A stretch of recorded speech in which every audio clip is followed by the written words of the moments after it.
Dari Pak Rohmin terlebih dahulu menjelaskan, apa fungsi dari penangkapan ikan terukur atau PIT berbasis kuota? Apa tujuannya dari regulasi ini jika nanti juga bisa benar diberlakukan? Silakan Pak Rohmin, bisa dijelaskan. Terima kasih. Sebenarnya kebijakan dan regulasi mengenai penangkapan ikan terukur itu sangat baik ya, baik berdasarkan ilmu maupun fakta empiris di dunia. Kenapa sangat baik? Karena sumber daya perikanan seperti kita ketahui adalah sumber daya milik bersama atau common property resource. Jadi kalau tidak dikelola dengan terukur ya, tidak dengan cermat, maka terjadi rejim pengelolaan penangkapan yang namanya open access.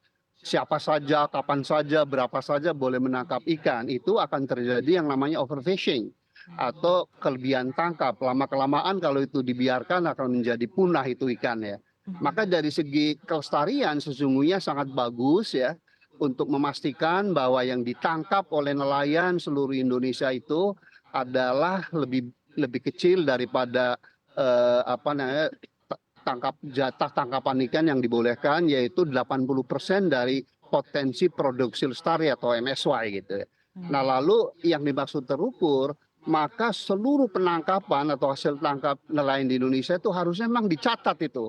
Supaya apa? Supaya pemerintah bisa memantau apakah dengan tingkat penangkapan atau kuota yang sudah ditetapkan itu, tren catch per unit of effort atau hasil tangkapan persatuan upaya itu menurun ya, atau stagnan atau malah meningkat gitu ya. Kalau meningkat berarti kuotanya boleh ditingkatkan. Kalau mendatar berarti kuotanya udah tepat, dibiarkan saja segitu. Tetapi sebaliknya kalau menurun kuotanya harus dikurangi. Jadi dari segi dasar ilmiah dan maksud pemerintah sudah sangat baik gitu ya. Dan dengan kelestarian sumber daya begitu pun, maka nelayan pun harusnya sejahtera ya. Sepanjang apa namanya sarana produksinya, perizinannya dipermudah, dipermurah gitu ya. Kemudian hasil tangkapan nelayannya itu dijamin bisa dipasarkan. Itulah pentingnya pengembangan pelabuhan perikanan sebagai kawasan industri perikanan terpadu, bukan hanya tambat labu kapal, Ya, sehingga berapapun nelayan mendaratkan ikan itu akan bisa dibeli dengan harga yang sesuai nilai keekonomian dan ikannya lestari. Jadi sekali baik lagi Pak. Sudah Mbak, cukup jelas ya. kalau secara sudah bagus ya. Bapak, jadi kebijakan ini seperti yang Anda sampaikan fungsinya sangat-sangat baik dengan niatan yang sangat baik jika akhirnya regulasi ini diimplementasikan. Namun kenyataannya penerapan ini kembali diundur menjadi 2025 dan ini bukan pengunduran yang pertama kali. Bisakah Anda jelaskan alasan di balik ini? Kira-kira seperti apa Anda menilai kesiapan pemerintah untuk pemberlakuan regulasi PIT ini, Pak Rohmin? Kalau boleh jujur begini ya, jadi sesuatu yang baru ya, pasti di seluruh dunia pun bagi negara maju, negara berkembang ada semacam kontroversi ya, kekhawatiran dan seterusnya ya.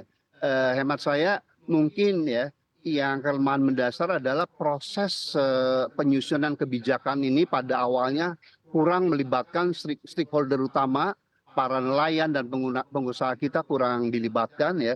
Yang kedua adalah memang akibat kurang pelibatan stakeholder, maka prasangka atau suudon timbul kan, kayak nelayan tradisional, nelayan lokal khawatir ya kalau dia bersaing apa namanya dengan kapal-kapal modern gitu ya yang beroperasi di lokasinya. Kemudian kekhawatiran berikutnya bahwa bagaimana kalau diwajibkan ya ikan yang ditangkap itu didaratkan sesuai dengan lokasi fishing ground atau penangkapan ikan. Jadi kalau kita menangkap di Arafura harus mendaratkan di daerah Maluku sana gitu ya. Padahal di sana pelabuhannya belum siap, pembelinya belum ada, industri pengolahnya belum ada, jadi harga ikannya akan rendah sekali gitu ya. Kemudian juga kekhawatiran mengenai dominasi nelayan asing gitu ya. Nah jadi hal-hal semacam itu kalau saya lihat peraturannya sudah sangat baik ya, cuman belum sampai itu. Kemudian mungkin yang menjadi resistensi Oke, utama adalah mahalnya pungutan hasil perikanan untuk PNBP. Nah pungutan itu hasil solusinya perikanan, oke. right, itu keluhan saya kan keliling seluruh Indonesia nih yang disampaikan, aduh Pak Rohmin itu terlalu mahal gitu untuk usaha perikanan ya. Kemudian kita harus menyetorkan uang lebih dahulu dan seterusnya, keribetan perizinan dan seterusnya. Jadi saya kira ini hanya komunikasi saja gitu ya. Dan itulah implikasinya, maka delay sampai 3 tahun kan itu sangat disayangkan gitu ya. Kalau proses pengambilan keputusan ini diawali dengan pelibatan stakeholder khususnya nelayan dan pengusaha nasional gitu ya, jangan sok tahu gitu pemerintah gitu. Jadi masalah Begitu. sosialisasi ya Pak ya, menjadi awal dari akhirnya implementasi atau regulasi ini selalu diundur dan ini sudah berkali-kali ya Mas Rohmin, Anda melihat ya silakan. Sosialisasi dan kesiapan infrastruktur, Oke. fasilitas beban perikanan, industri pengolahan yang mewajibkan ikan hasil tangkapan dari konsep PIT ini harus didaratkan di Oke. lokasi atau pelabuhan yang dekat fishing ground itu pun belum siap gitu. Oke. Pak Rohmin, ini menarik sekali. Sebelum saya ke Pak Abdul, saya ingin tanya juga terakhir ke Pak Rohmin. Kalau memang PIT berbasis kuota ini belum diberlakukan, berarti saat ini di Indonesia dalam perairan atau penangkapan ikan masih sangat kerap terjadi overfishing berarti Pak? Atau seperti apa?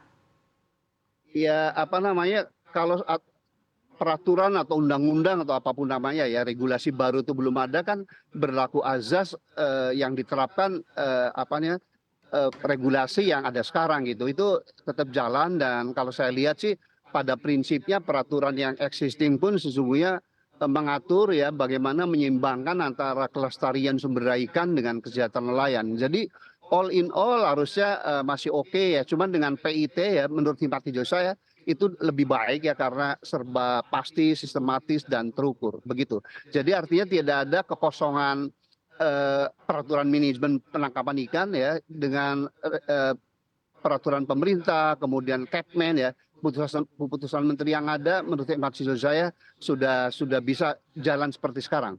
Oke.